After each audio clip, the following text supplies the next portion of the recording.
What is up, Mike on the mic squad? And I know you're probably confused because you can actually see me. This isn't audio form. This isn't Anchor. We're on YouTube. The show is evolving, and with it, we will evolve. As always, I appreciate every single one of you for tuning in. Welcome to the first ever episode, fully video podcast of the Mike on the Mic Sports Podcast. And I am Mike, and I am on the mic of the most electrifying sports podcast in the game today. How's it going, everyone? I hope you guys had a great week. I just want to put some disclaimers out there right away. First of all, this morning, woke up, was setting up the camera, made a huge mistake, and didn't realize that the charger for the camera is actually missing. So we are rolling with the Friday Night Wars webcam that I use on Zoom chat with Joe Morley every week. That's going to be the first episode. The video quality on me might not be the best you've ever seen in your life, but hey, we're going to make do with what we got. I'm not canceling the episode. We're going to get through this. There's going to be a lot of kinks to work out as I launch this on YouTube, and that's already expected before we even get into this. So, man, I'm excited for it. I'm a little nervous, to be honest. I'm used to being in front of the camera and stuff, the TikTok page, other videos that I've made, rants in the past, but this is the first time I'm going to make a full make a full recorded, live, posted video podcast, and the first episode is going to be dropping. I think it's going to be Friday. It might be Saturday. It just depends on how many kinks exactly I do have to work out before I can get this out to everyone. Look at it as a test run, especially with the webcam and everything. Expect better in the future, but definitely take a second if you can to hit that subscribe button, hit that notification bell, hit that like, and leave a comment. I'll give you a second to do it real quick. Okay, you're back. Thanks for coming back. I got a jam-packed show as I put together every week, audio or video. We're going to get into our NFL pickems. Changing it up a little bit this week with the NFL pickems. We're actually going to do Mike's Game of the Week, a full breakdown of that game, the keys for each team to win, which I will reveal later. Just kidding. It's going to be the Pittsburgh Steelers versus Buffalo Bills game.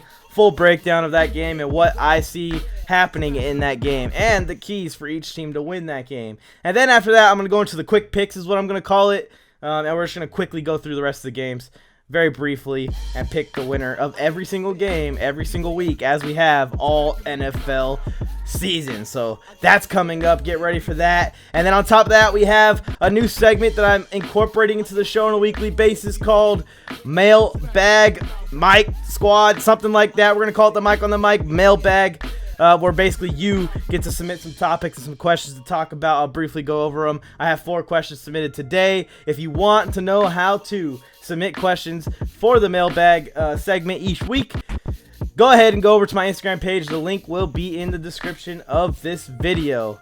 Wow, description of this video. I don't got to tell you to go to my Instagram page and click the link in my bio. I can put the link in the description to my Instagram page where I put the poll up every Thursday morning for the mailbag segment, and I'm going to pick some questions out every single episode, every single week as like a break in between the 2 topics I'm going to cover each week. The second topic and the closing topic, we're going to talk some NBA. I know you guys have been demanding some more NBA talk, and as we get closer to the season, it's coming, and it's here. So we're going to talk about 3 things that I personally am most excited for when the NBA returns in a couple weeks here. I'm excited. I hope you're excited. Let's get into the show. All right, let's get into it. Mike's Game of the Week. It's the Pittsburgh Steelers versus the Buffalo Bills. It's going to be a great game between 2 very good teams. It's going to be a battle of wills, really. You got Buffalo's really good offense versus Steelers' really good defense. And like I said, it's going to be a good one, man. And let's look at some of the keys for each team to come out on top in this game. That's kind of what I got taken down here. Just keys to each team's success this week in this Game of the Week. So every week I pick a Game of the Week, Mike's Game of the Week, and we're going to cover them on a weekly basis. I know the NFL is winding down. I might take Mike's Game of the Week into the NBA, so it's going to continue. So let's talk about it. Buffalo Bills, keys to success and main points to talk about in this game and previewing this game. Josh Allen. This is the Bills season. All on the Josh Allen play. If Josh Allen plays well, they win. If not, unless they're playing my team, Los Angeles Chargers, if anyone doesn't know, they can still play bad against them and win. But in most situations, if Josh Allen does not play well, they lose. This is a surefire way to have a playoff run be cut short when you are relying on one player to carry the load. Look, I know the Bills are a great team. I'm not trying to say that they aren't. But when Josh Allen plays bad, it's really bad. When Josh Allen plays good, it's really good. I like to see Josh kind of find a good middle and a good median and a good average to settle at and be more consistent at being this. You know what I mean? And that's what we need to see from Josh Allen if the Bills want to make a late playoff run. This is the same reason that I can't pick an NFC team for the life of me. I've been trying to figure out which team I think is going to win a Super Bowl in the NFC, and I've bounced back and forth week in and week out. I'm leaning Saints recently, but the Drew Brees health concerns, very much a red flag to me. And no one in that NFC, in the contention for the NFC title, are complete teams like the Buffalo Bills. Allen has to. He has to avoid turnovers. The Steelers win games off of turnovers. They win games off of their defense dominating the games.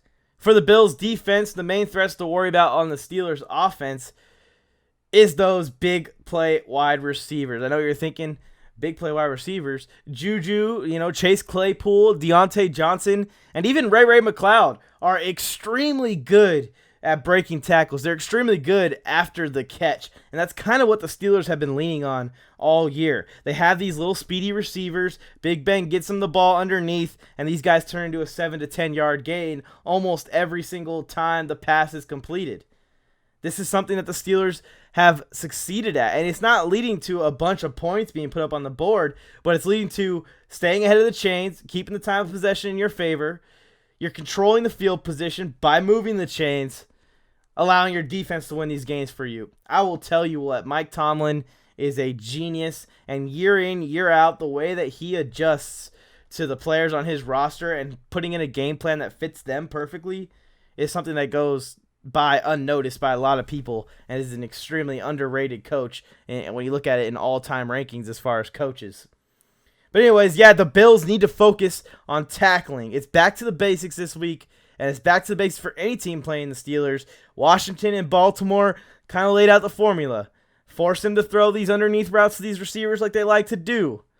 And you'll see, if you can make the tackles, the Steelers' offense is going to have a hard time moving the ball consistently down the field on you. So the Bills just need to hunker down, tackle well, rally to the ball, because you may see one guy get beat, but if you have another guy right there to stop him for a 3-yard gain, that's fine. It's when you let Big Ben come out and dink and dunk to these guys, and they keep turning into 7, 10, 12 yards at a time. They march down the field, kick a field goal. They're completely fine with kicking field goals with their defense, or even just score a touchdown on the drive. So that's something that the Bills can focus on defensively to slow down that Steelers offense, and if they can do it successfully, they could completely shut down that Steelers offense, as we've seen Washington do last week. Kind of like a formula. And speaking of formulas, let's talk about the Pittsburgh Steelers' keys to victory in this game. The formula to beat the Steelers is out and exposed to the NFL. So in my opinion, it is time for the Steelers to channel their old school Steelers football that we are used to seeing earlier on in the decade. I guess we're out of that decade, around 2010 to 2015. Big Ben in the last week's game averaged about 5 yards per attempt last week on 53 attempts. Not a great formula for victory, but honestly, games like that Washington game are the kind of games all year that the Steelers have been able to just barely pull out at the end and keeping that undefeated streak alive. Those games like Washington, those games like the game with the Baltimore Ravens, both games with the Baltimore Ravens, they are games where the Steelers offense didn't do much. All they did was just maintain possession of the ball, let their defense win the game, maintain control of field position, let their defense win the game. That's kind of what they've been doing all year. What they, did against Washington, except for Washington's defense shut down their offense and they didn't score enough points to win it. This is why I have always had my doubts with the Steelers, Because if you cannot score 24 points, 28 points versus the Kansas City Chiefs in the AFC title matchup that we kind of see is coming in the near future here, even with the great defense, and it's very riddled with injuries, by the way. You got to note that the more and more we get into the season, the more guys go down on that Steelers defense heading into the playoffs. You're going to have a hard time beating the Chiefs if your offense can't put up 20, 24, 28, 31 points on the board, even with a great defense. If Kansas City versus a great defense, you play a really good game against Kansas City, you're probably going to stop them to 28. You're probably going to stop them to 24. That is a very bad game for the Kansas City offense. That is a game where you slow down the Kansas City offense, and I don't think the Steelers offense is going to be able to score their amount of points. I don't think they're going to be able to score the 28 points to get that win in the AFC title game at the state that they're in right now. I'm not saying that the Steelers are overrated. I think they're the second best team in the NFL, or maybe third best team in the NFL. I'm just saying that there is holes that can be exploited by a better team like the Kansas City Chiefs when it comes time for them to do so. So here you go. This is what I'm talking about when I say that the Steelers need to go old school. They need to establish that run game early, like you saw in the days with Le'Veon Bell. They need to open up space for your big play receivers to make plays versus single coverage. Because if you threaten them with the run early on in this game against the Bills, they're going to have to come down. They're going to have to try and lock up on your receivers. And that's when you get those one-on-one matchups, and that's when the Steelers can start to succeed on offense like we're used to seeing them do with Big Ben, Juju Smith-Schuster, Chase Claypool, Deontay Johnson, James Washington, and Ray McLeod, and usually James Conner. And that's the point. That's the hard part. That's something that I don't think the Steelers did well at last week. James Conner was out, so they said, hey, we're just going to throw the ball a lot. I think you got to get on Snell this week. You got to get on the offensive line this week, and you got to tell them.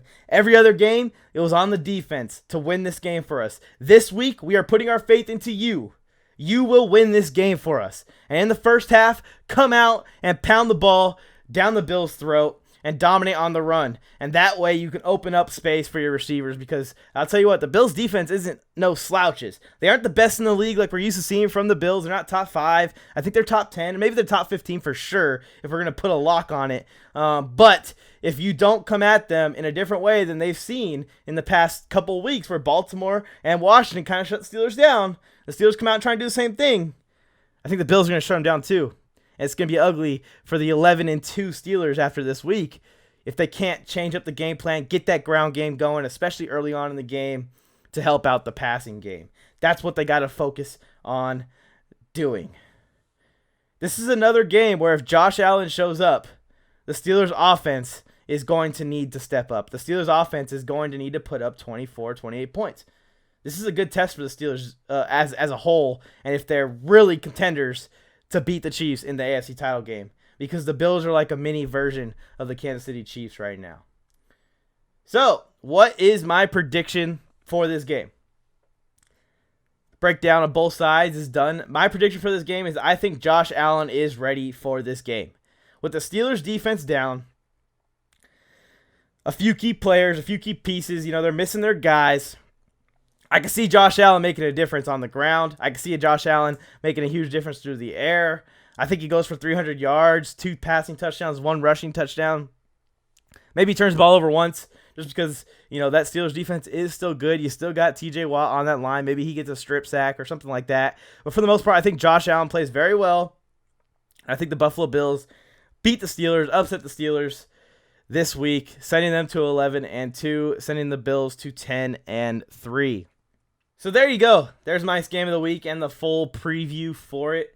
I hope you guys enjoyed it. Drop a comment. What do you think is going to happen in this Bills versus Steelers game? I think it's going to be a very entertaining game. It's going to be a very good game. It's a battle of two opposite teams, right? You got a really good defense versus a really good offense. I think the Bills have what it takes to take down the Steelers, and I think the Steelers are on a skid a little bit. And if they don't change something up, slightly adjust something offensively, they could lose a few games here at the end of the year. But I still think the Steelers are a great team, and I still think that they're contenders in this AFC. So don't think I'm trying to just say the Steelers suck like a lot of people do. I'm not saying that at all. I think the Steelers are a very good football team. I think the Steelers very well could go to the Super Bowl still. They just got to step it up on offense. Here we go. So now we're going to get into the quick picks. That's the next part of the pick'ems. So all these games, I have no notes, just purely my first reaction and who I think is going to win the game based off of how the two teams have been doing recently. So we're going to get into it. It's going to be very brief every game, kind of like a speed round. Try and get through them. And let me know what you think of my picks in the comment section below, and also on the social media platforms. Mike and the Mike Sports across the board. You can find me. So let's get into it. This week's quick picks. First up, we got the Patriots traveling to Los Angeles to play the Los Angeles Rams. This is going to be a very good game between two very good defenses. The Patriots just kicked the crap out of my Chargers last week. Oof, that was a painful one to watch, 45-0. And a lot of it was special teams, and the Chargers are known to fail on special teams. I do not expect the Sean McVay-led Rams team to have similar struggles in the special teams and defense department. So the Patriots aren't going to come out and blow out the Rams 45-0. Sorry, Patriots fans, to burst your bubble. These are two very good defenses. I think the Rams offense can do a little bit more versus that Patriots defense. But I expect a low-scoring game. You might want to take the under depending on what it is in this game. It is tonight, Thursday Night Football. I record this on Thursdays. I'm taking Los Angeles to take it. They're in Los Angeles. I know everyone says, oh, home and away doesn't matter this year. It does. You still got to travel. You got to sleep in a hotel room. You got to go through all that.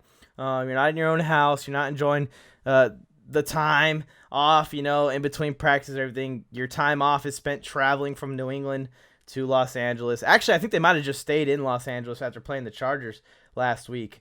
Not sure if they did or not. That probably would be a smart move, but we'll see what happens. It is Thursday. I guarantee they stayed in Los Angeles. So, yeah, now you're 2 weeks away from home. So the home field does matter a little bit. Give me the Rams over the Patriots in a very close defensive game. Won't be shocked if the Patriots win this game, but I'm taking the Rams as my pick.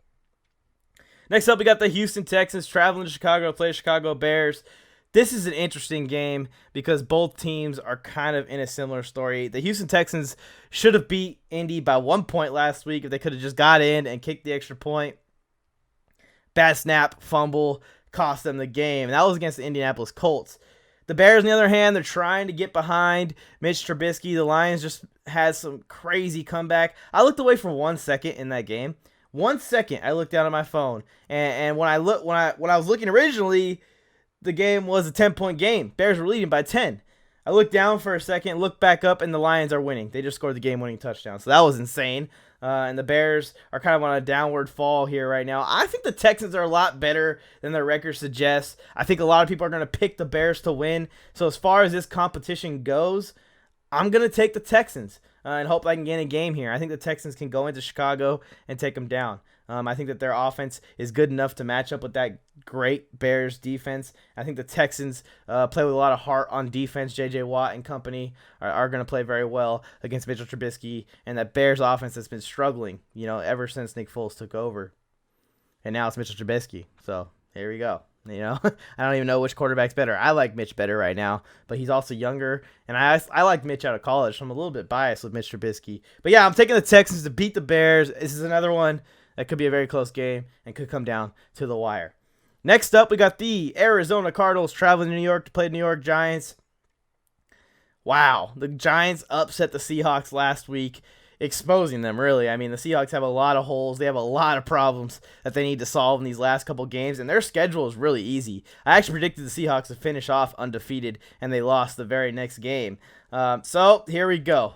So this game is highly anticipated. The Giants trying to take down another NFC West team. The Cardinals need to win this game. The Giants need to win this game. The Giants are battling for their division and everything that's going on with that division, which is chaotic. Every single week, random teams upset, random teams get blown out, and it's just that division is so unpredictable. And this game is going to be really unpredictable, to be honest. The Cardinals need to win if they want to stay in this NFC wildcard picture. The Cardinals are a much better team than the Giants, but the Giants defense is playing with so much heart this year. Whoever the defense coordinator is down there in New York, bravo to you, my man. That is impressive. And the Giants are surprising defensively this year. But the Cardinals got a lot of firepower on offense, just as much as Seattle, maybe even more offensively as far as their firepower goes. I'm going to take the Cardinals to win. I think that the Giants, beat the Seahawks last week because the Seahawks blew it, not really that the Giants won it. So give me the Cardinals to not blow it against the Giants going into New York. Hopefully some of my opponents in this competition take the Giants. I'm competing with a couple people for this, so just trying to get some gains back. I'm down by a lot right now. I've been trying to crawl back into the last couple of weeks and just not been able to get these upsets right, so it's been making me fall further and further away from the group. So moving on, we have the Minnesota Vikings traveling to Tampa to play the Tampa Bay Buccaneers. How many great games are there this week? Every game that we've looked at could go either way. Minnesota is kind of on a hot streak right now. Starting off 1-5, now they're 6-6, and they're tearing up everyone that they play. Dalvin Cook is amazing. Kirk Cousins is playing like Washington Kirk Cousins. Justin Jefferson is the best rookie receiver that I've seen in a very long time. This is a tough one. This is a tough one also because Tampa Bay needs to win this game. And Tampa Bay has more talent on the roster, but the Vikings are playing a lot better than the Buccaneers. Buccaneers coming off a bye week. They got a full 2 weeks to really sit and look at what they need to improve on, what they need to get better at to start winning games more consistently. Because you'll see a game where the Buccaneers come out and it's like, okay, this is the team that we expected to see. This is the team that we expected the Tampa Bay Buccaneers to be when they picked up all these guys this offseason. And then there'll be other games where the Buccaneers just don't show up and they get blown out by teams like the Saints. It's not the team you want to get blown out by when you're your division rival. I think the Buccaneers had a lot of time to really work out those kinks, really work out what's going on there. And I think they're going to come out and they're going to play a very good game against the Vikings. Give me the Buccaneers to win, and I don't think it's going to be that close. Not that I don't like the Vikings. I just don't think the Vikings are ready for what the Buccaneers are going to bring this week after having a bye week to really look at it. Tom Brady and Bill Belichick were always like the best of all time out of a bye week, so I don't expect any different here with Tom Brady. Moving on, we got the Dallas Cowboys traveling to Cincy to play Cincinnati Bengals. I said earlier that I don't think the Bengals are going to win another game this season. Well, here's the one that they might be able to win. The Cowboys still, even with the injuries they've had, I think have more than the Bengals have. I'm going to take the Cowboys to win. I think it will be a decent game, though. I think it'll be a close game. But I think the Cowboys are a better team, despite how bad the Cowboys actually are. When Joe Burrow went down, the Bengals lost their last hopes to compete with the NFL teams and the NFL talent at this point. Next up, we have the Denver Broncos traveling to Carolina to play the Carolina Panthers. Another game that's going to be really tough to call, and it could go either way. The Broncos play tough, but the injuries have killed them all year. Kind of similar with the Panthers. Man, I'm going to take Carolina just because Carolina's at home, but these are two teams with similar stories. The Broncos struggle on offense often, but their defense is playing pretty sneakily good this year, despite the injuries to Von Miller, despite the injuries to other key pieces in that defense. But I'm going to take the Carolina Panthers to win. They're at home. Teddy Bridgewater or PJ Walker, I've been saying it. I think that they're pretty similar style of quarterbacks, whichever one is playing in the game. I'm not sure if CMC is playing in this game or not, but regardless, I like Mike Davis. I think the Panthers can get this one. Moving on, we got the Kansas City Chiefs traveling to Miami to play the Miami Dolphins. This could be a trap game. This could be the second game that the Chiefs could lose this year if they come out sleeping against the Dolphins. Just because of that defense. That defense can easily, if you make one mistake, turn it into a touchdown. Very easily, very quickly. I saw it firsthand when the Chargers played them a couple of weeks ago. The Dolphins, by all means, are the worst team in this matchup, but this could be a trap game. So I'm saying it right now. I said Washington was a trap game with Pittsburgh, and they got upset. Same thing could happen here with the Dolphins. The Dolphins are not a slouch. They're not a team that the Chiefs can come out and just whoop on. And I think the Chiefs slept on the Broncos a lot last week. So don't do that against the Dolphins this week. I'm taking the Chiefs to win because they're the much better team. But like I said, I wouldn't be surprised if the Dolphins somehow snuck this out in a close one. Moving on, we got the Tennessee Titans traveling to Jacksonville to play the Jacksonville Jaguars. After that rout the Browns just put on them, this is a perfect game for the Titans to get back on track and get things going again. Offensively, a lot of people were like, oh, Derrick Henry got shut down. Well, they had to throw the ball a lot to try and get back in that game, down by so much, thanks to their defense really, really, really struggling. That secondary was struggling, and the Browns came in with the perfect game plan to attack their weakness. Whew, that was a game right there. That was a surprise that day. And we're going to get to the Browns later, I'm sure, in this. But yeah, I'm going to take the Titans to beat the Jaguars. They need to win. The Jaguars need to lose. It all makes sense for both sides. Jets going to Seattle to play the Seattle Seahawks, and man, if the Seahawks lose to the Jets, I might just quit sports podcasting. I'm just kidding. I would never quit. But it would be pretty shocking if the Jets somehow pulled off this upset, but the Seahawks just got upset last week. Give me the Seahawks. They are better at every single position across the board. If they lose this game, the Seahawks have a lot of problems, a lot bigger problems than they initially probably imagined.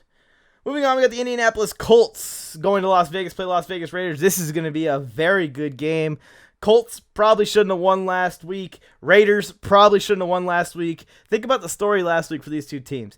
The Indianapolis Colts let the Texans come back in that game, get back in that game, and Deshaun Watson and the center had a miscommunication. Actually, I think the center just snapped it off his leg and fumbled, and it was recovered by the Colts to save their lives.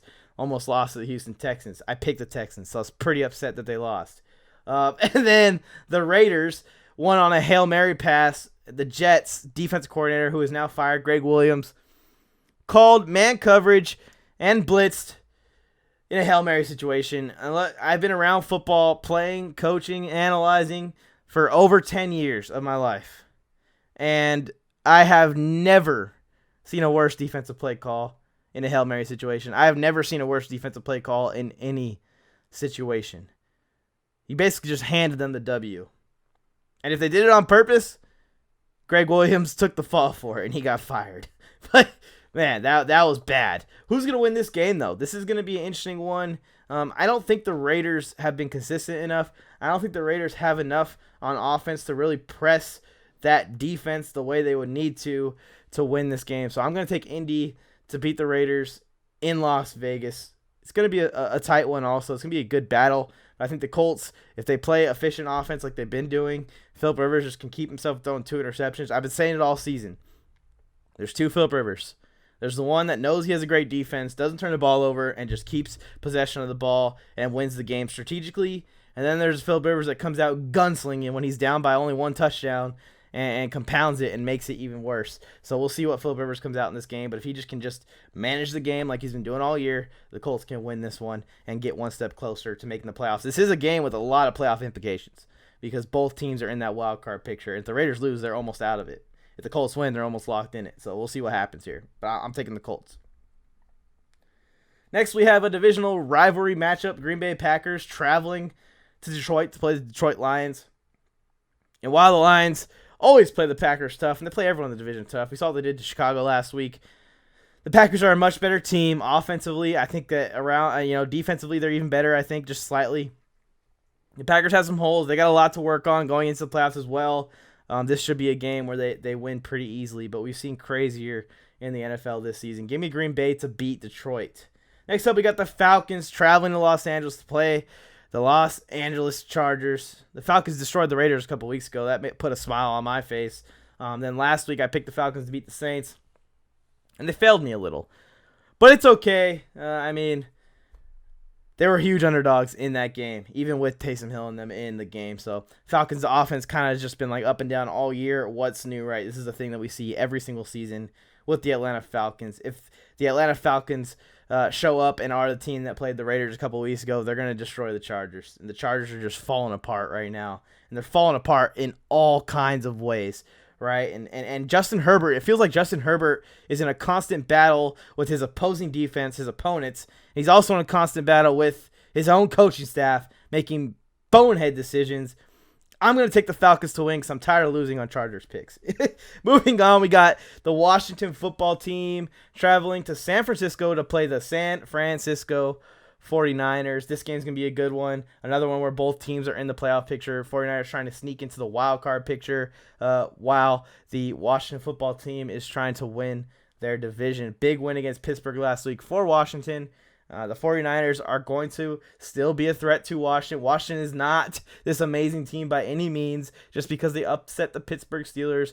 I will say this. Ron Rivera has done a great job with this Washington football team. And then once they find a quarterback, no offense to Alex Smith, he's just up there in age. He's not that franchise guy anymore. He's doing a great job treading water while they look for him. And when they find this franchise quarterback, whether it be Dak Prescott, whether it be Carson Wentz, whether it be someone out the draft, this Washington football team is going to be very good in the coming years. They have a great, young, loaded roster and with a really good coach and a good manager of the team in Ron Rivera. So I think it's a great combo. It was a perfect fit for him to go there. and they're getting out from under the whole Washington issues that they had in the offseason with Dan Snyder and all that stuff. So it's good for Ron Rivera. It's good for this team. It's good for these guys. And, man, seeing that locker room after beating the Steelers gives me some chills about the Washington football team. So give me this Washington football team to beat the San Francisco 49ers in San Fran. I think they got enough on defense to slow down the San Francisco offense. I think they got enough on offense to sneak out the win, especially with Alex Smith playing somewhat back to a level that he was playing at before the injury. So, yeah, like I said, I'm excited for the Washington football team's future. I don't think they're going to make a run or anything, but I think they definitely can be good in the coming years. Next up, we got the New Orleans Saints traveling to Philly to play the Philadelphia Eagles in Jalen Hurts' first game as a starter. This could be a trap game just because Jalen Hurts is starting, but I don't think it's going to happen. The Saints are a much better team than the Eagles. The whole situation with Carson Wentz is ugly. It's ugly because it's a mess, and I don't know what's going on. What I think is going on is I think Doug Peterson and I think the GM are just trying to backpedal. They're trying to throw up a last-second prayer, a Hail Mary with Jalen Hurts, hoping that he can be the hero that he was in Alabama, be the hero that he's been in Oklahoma, the hero he's been in college football for the Eagles, and for the sake of those two guys' job security. I think the Saints win this game. I think the Saints win this game convincingly. Moving on, we got a really good game in the Monday Night Football matchup between the Baltimore Ravens and the Cleveland Browns. What a weird couple weeks for the Ravens to go through the whole COVID thing, playing the Steelers, the rival team, playing them really tight with the third-string quarterback, second-string quarterbacks. Very interesting couple weeks for the Baltimore Ravens and the way that they're having to overcome this adversity when they're out of the playoffs right now, trying to get back into that wild card picture. This will be a good step because the Browns are playing very well as well, and the Browns are actually the fifth seed in the AFC right now. So, be a great game for the Ravens to come out and take down the Browns, get one step closer to that wild card. The Browns ain't going to go down without a fight. I actually think the Ravens are going to win this game.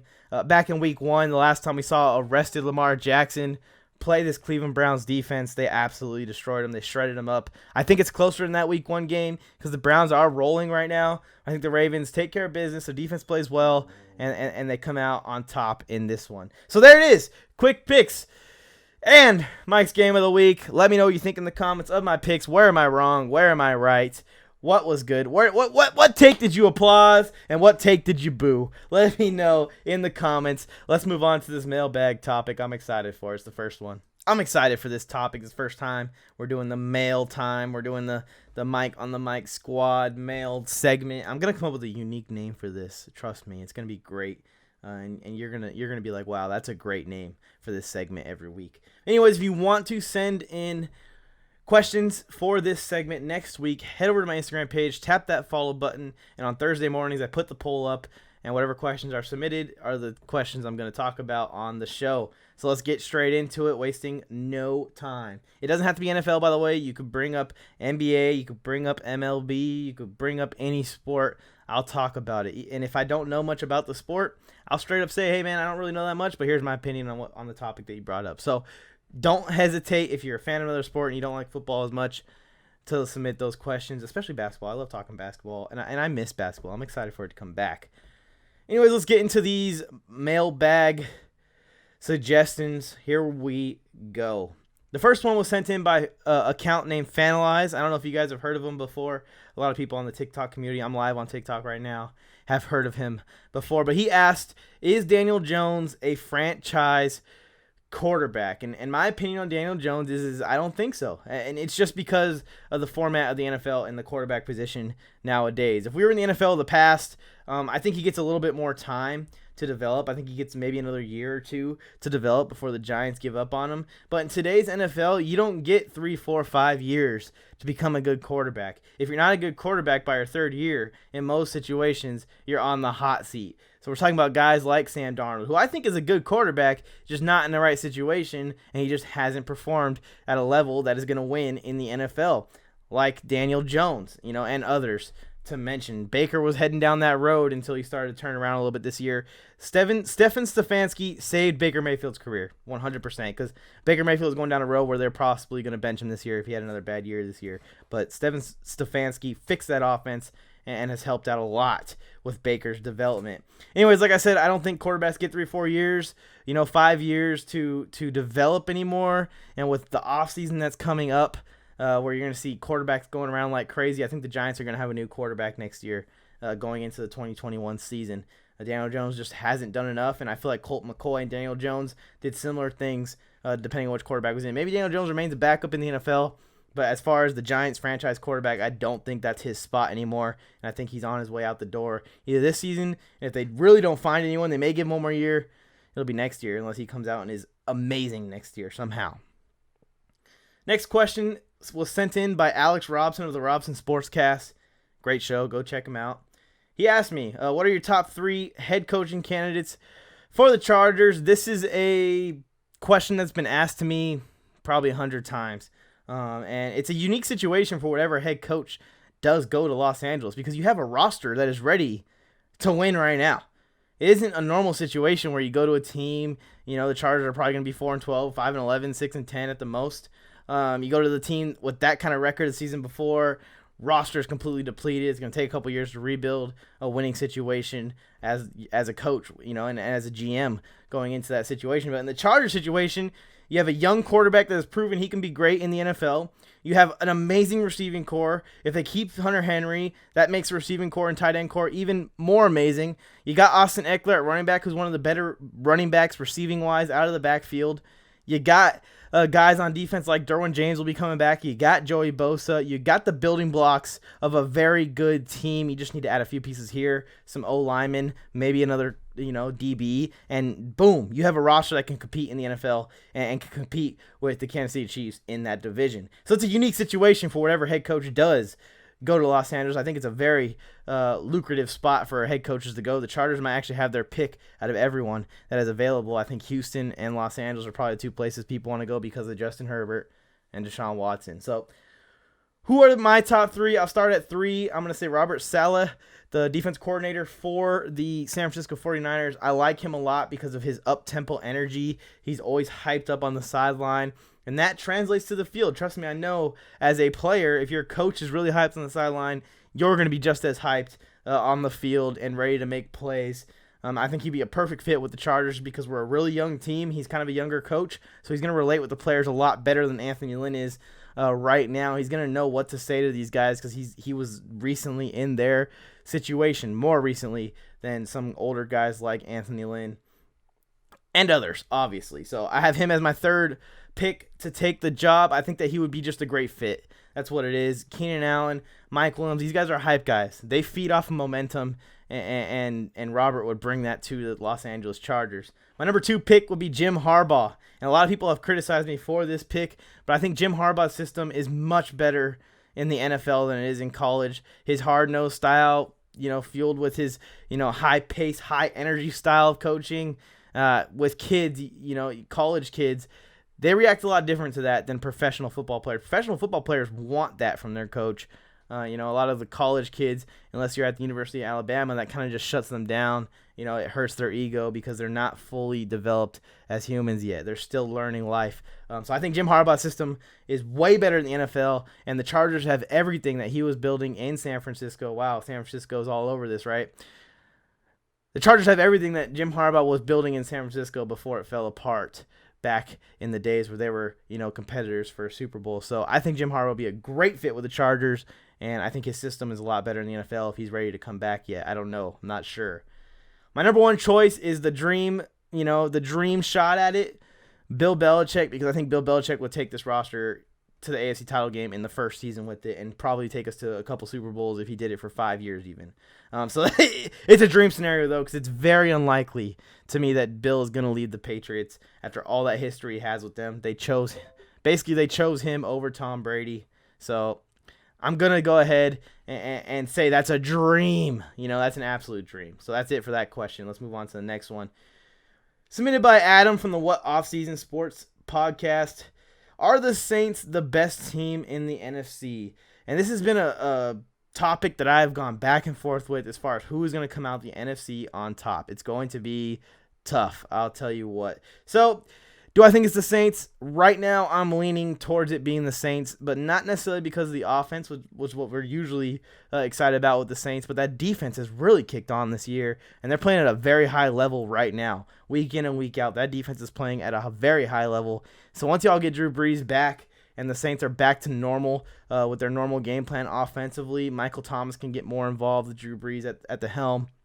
I think the Saints are going to be pretty hard to beat in the NFC, but we've said that before, and the Saints have been very unfortunate in previous playoff series. And I don't think the gap from, the Saints to the Packers or even, the Saints to the Tampa Bay Buccaneers is so substantial that we could lock the Saints in as the NFC champions right now. But I do think they're the best team in the NFC if I had to pick one.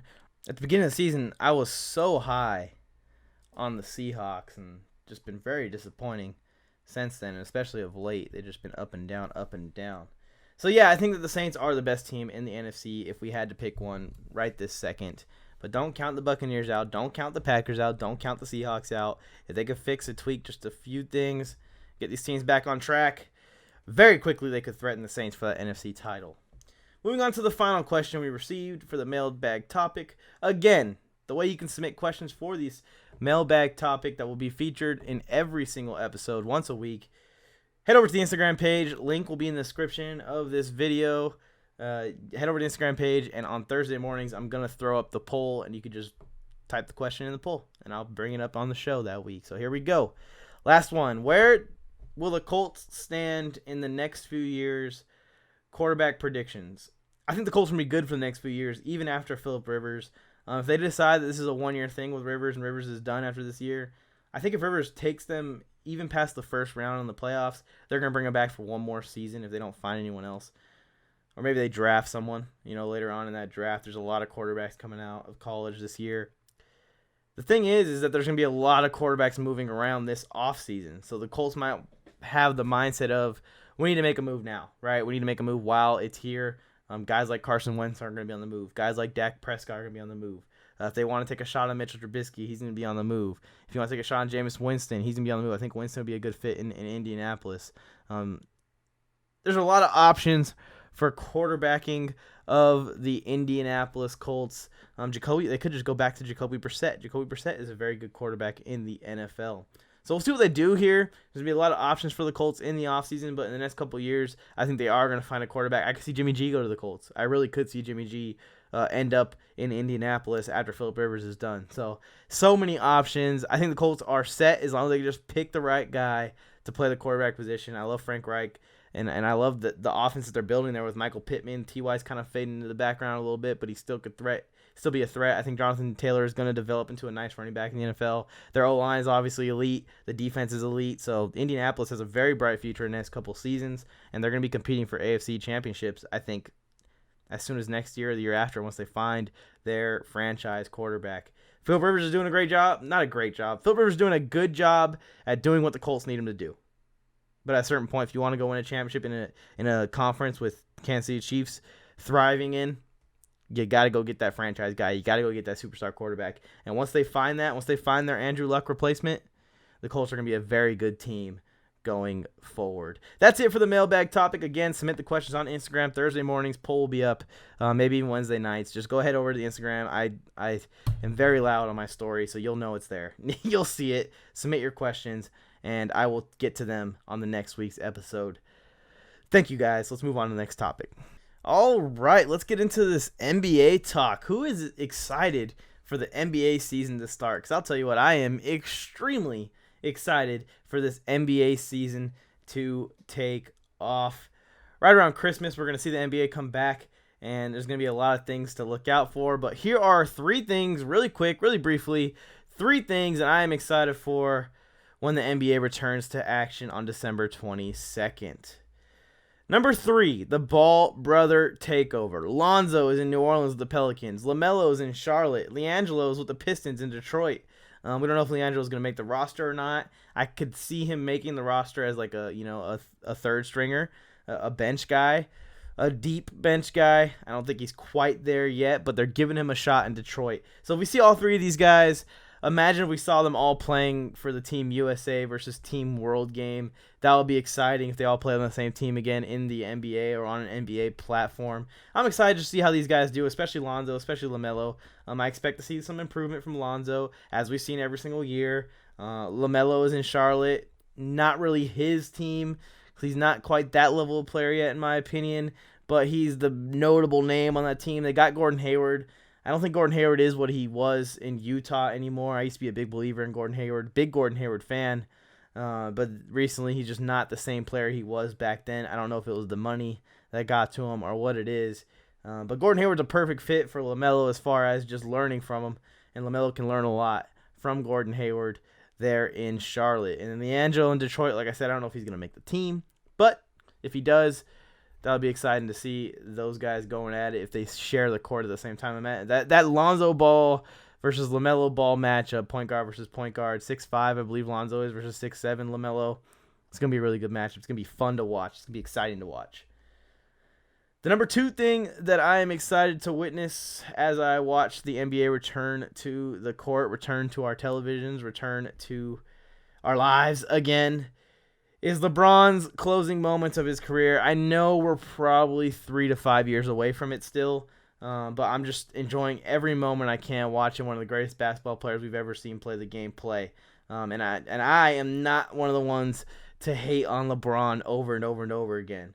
A lot of people hate on LeBron over and over and over again, and it's really just hate. It's hate, and I don't understand people, because even if you rank LeBron James as the second greatest player of all time, or the third, or the fourth, or anywhere inside the top 10, whichever way you want to order it, why can't you just appreciate the career you're witnessing? Even if this is a top 10 career of all time, sit back, enjoy what you're witnessing. There's no need to go out and call him LeBum or La Princess, or whatever the heck the haters hate club, LeBron hate club nicknames they label on LeBron.